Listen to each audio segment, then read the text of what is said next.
I don't know how I didn't hear about this yesterday during that video, but my favorite game of the year is actually up for a game award, and this doesn't happen very often.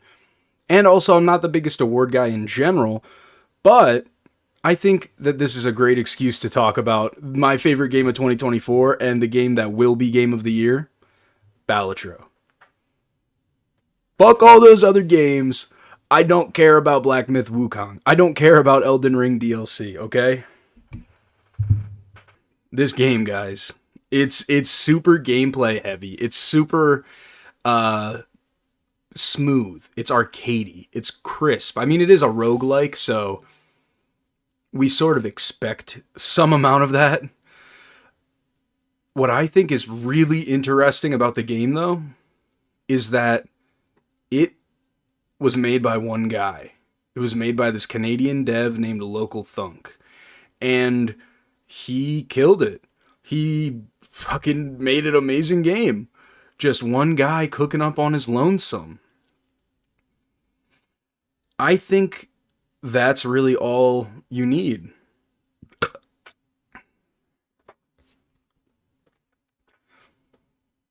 He just had he just had the right skills and the right opportunity, and he was in the right place at the right time, and it fucking worked. And that's really all it is, man. That's really all it is.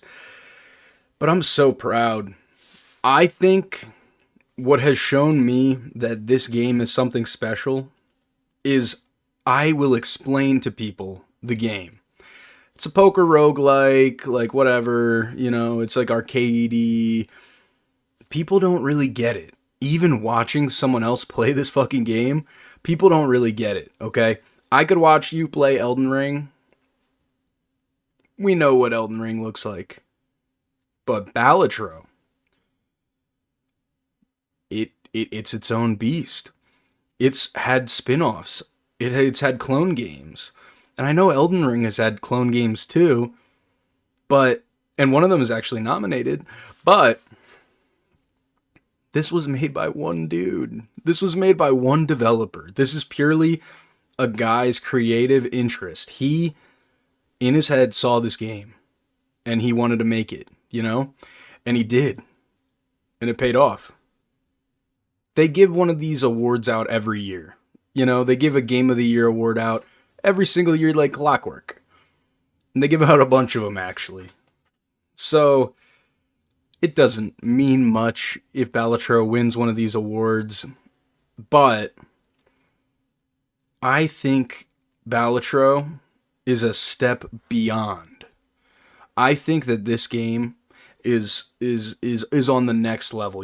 There are like great games, there are cultural phenomenons. And then there's just other. I don't even know what you would describe these games. You have like any game, normal game, fucking, I don't know, Conduit 2 for the Nintendo Wii, right? It's a game. It's serviceable. It's fine. People put time and effort into it. Great. Then you have those great games. Those games that they line up with the culture at the perfect time so that they are essentially viral games. They are potent, they have lasting power in our minds because they're culturally relevant. Things like GTA, Call of Duty, large franchises that have been able to succeed for 20, 30 years, Mario. But then there's the next level, okay? There are games that are so different. There are gaming as a medium is really deep. You can pretty much build whatever idea you have in your head. That's why programming is so cool, and that's also why the programming people a lot of times get paid more than the software people, or than the hardware people, I mean.